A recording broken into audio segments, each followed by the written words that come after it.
Well, hello everybody. This is Josh Mon. I am reporting in today from my fabulous studio located in my messy garage. I have my co-host today, Theo the Cat. He'll be running loops around, making noise. He might break something, so fingers crossed, that might be exciting. Today, I thought it'd be fun to talk about one of my favorite rums from one of my favorite distilleries. It is a pot distilled rum from St. Augustine Distillery. You can tell it's rum because it's got it written right down there. St. Augustine Distillery is a really classy place, really fun. Obviously, they're located in St. Augustine, Florida. Whenever I'm in St. Augustine, I like to take a trip over there, pick up a bottle of something. I always take the tour because the tour is free and they have very generous free samples at the end. There's a great bar upstairs where you can go and have a really fun cocktail, and then the entire city is within a very easy walking distance, so you can kind of stagger around, see the sights, look at the ships, look at the birds. It's a lot of fun. But you didn't come here to hear me talk about a distillery. By the way, they didn't even pay me to do this. They don't know that I exist. I just really dig their stuff. I even have my St. Augustine Glencairn glass. It wasn't necessarily chosen on theming so much as the fact that it's the only Glencairn left in my house that hasn't been shattered. But, onto the rum. So this rum, it's going to be a nice amber color. At the distillery, they tend to refer to it as a straw rum. It's somewhere in between a gold and a silver. I understand that they age it in their bourbon barrels for a reasonably short amount of time. Their former bourbon barrels for a reasonably short amount of time. That said, their aging facility, it's very warm, it's very coastal. I've heard them say that that might accelerate certain noticeable, I'm saying a lot, certain noticeable factors of the aging. I've heard it said that the swelling of the pores in the barrel, drinking in the liquor and then letting it go, are what gives it a lot of the aged characteristics, and when the site fluctuates more in temperature, supposedly, it makes all the magic happen a little faster. So, reading from the back of this handy bottle, they say, Florida is producing some of the best small batch spirits in the country. Our pot distilled rum is made from select regional sugarcane syrups and molasses. Each batch is fermented, distilled, aged in our own bourbon barrels, and hand bottled on site. The result is a straw-colored rum with slight grassy notes and hints of coconut, vanilla, and brown sugar. Enjoy our pot distilled rum in cocktails that typically feature white and amber rums. It is bottled at 90 proof.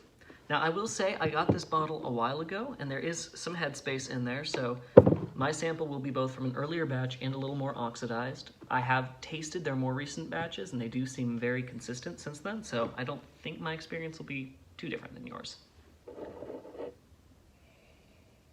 On the nose, it hits me immediately with very classic rum characteristics, very classic of an English pot still.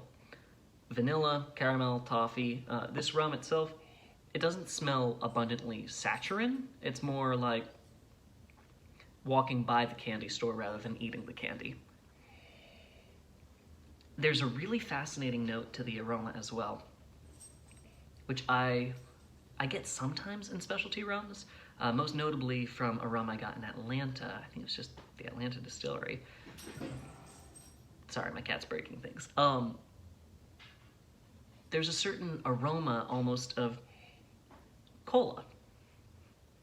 And I don't know if it's a quirk of my own palate, if it's an actual legitimate tasting note that others have observed. It's some play between the nuttiness and minerality, the sweet kind of candy notes with a little bit of citrus background. Regardless, this smells a lot like cola to me.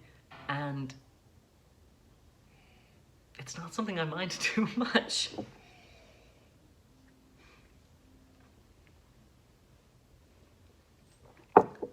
On the first sip, it's got a pleasant warmth, but not a bad burn. I think that 90 proof is pretty much perfect for their product. The warmth lingers. As the flavor goes through your palate, I feel like it starts really strong with the vanilla. Mid-palate, the wood lingers and lingers and lingers. And then on the finish, I get a little bit of the coconut. And I guess it's what they would call grassiness, but in particular to me, it reminds me of lemongrass. All else aside, I really like it.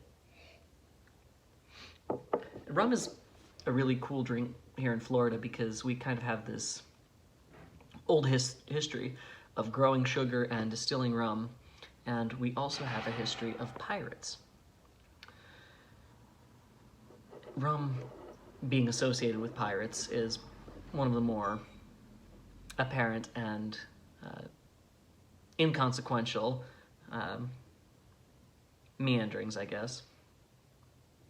I don't know if what I said made any sense. Let me try that again. I always think of pirates when I think about rum. But lately, I've read of a very interesting pirate story. And I'm sure I'll talk about actual nautical pirates on another time. But what I've been reading about recently... Oh! Our co-host just decided to run a little adventure around and knocked you down. I'm so sorry, YouTube. Are you okay?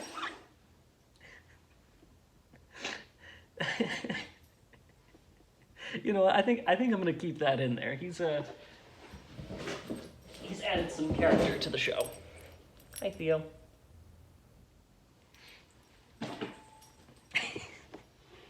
Anyway, I was recently reading about an incident that happened in World War I. Those of you who know me or who have heard me speak before, it probably won't be a shock to you that I'm talking about either pirates or World War I or alcohol. And so this is kind of a dream come true that I could do all three of those with you, with my cat, with my messy garage. It's perfect. I'm glad you could be here with me. But there was a really interesting incident I read about recently that took place in, I think it was 1917, right at the end of the First World War,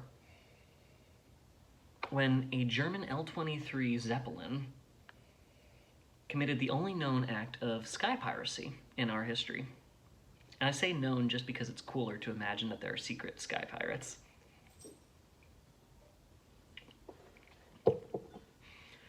The Zeppelin, from what I read, circled it was a Norwegian ship that they boarded. They circled it 3 times. And when I first heard this story, I immediately thought, I guess I had been thinking almost of a World War II era craft, a big metal ship, you know, with engines and all that. From what I understand, it was actually a wooden masted sailing ship sent out of Norway carrying lumber. The Germans determined it was vital to the war effort and so gave themselves permission to steal it. Nautical law during the war is something that's way above my pay grade, and I'm sure I'll attempt to tinker with it at another time, but they circled the ship 3 times and dropped a bomb in the water near the ship. And the scene must have been hilarious. It would be hilarious if we watched it now and knew that everyone got out okay, because this was back before they really refined bombing technology. So I understand someone simply leaned out of the Zeppelin and dropped a bomb by hand, cartoon style. Regardless, the Germans lowered a rope ladder. I want to say the name of the Norwegian ship was Victorious, but I'm sure someone will correct me because I'm not positive about it. Back to the rum for a moment. As it opens up, there's little traces of the bourbon, like a little corn sweetness. It's very, very, very faint, but this reminds me of after I've eaten a big meal, including a salad, and ending in a pie.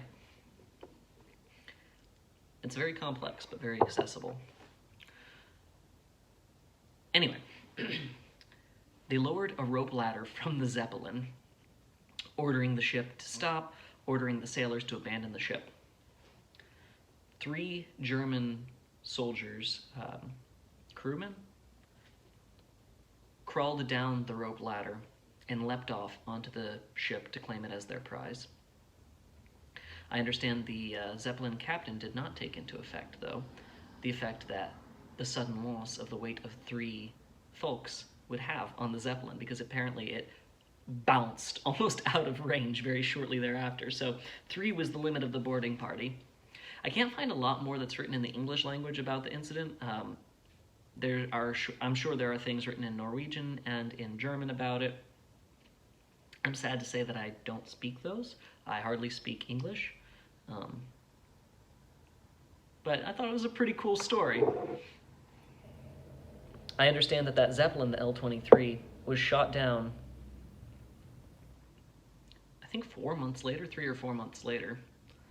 They tried a very similar stunt, except this time someone combated the first Sky Pirates with what I would describe as an acoustic aircraft carrier. A short-range pup fighter. The pilot was clever enough to figure out that he could take off from the ship that his plane was being transported on, shot down the German Zeppelin with some incendiary rounds, caught on fire, it crashed. I don't know if the captain survived. I don't know what happened next. But they had not yet figured out... They had the technology to launch a plane from a ship, just like how the Germans had the technology to put a bomb inside of a Zeppelin, but getting the plane back onto the ship was a whole second matter. And I think he just bailed it out in the water. He just crashed his plane and waited to be scooped up. He wrote that it was a little bit of a close call. History's pretty weird. This video's pretty weird. Thank you for listening with me. Back to the rum.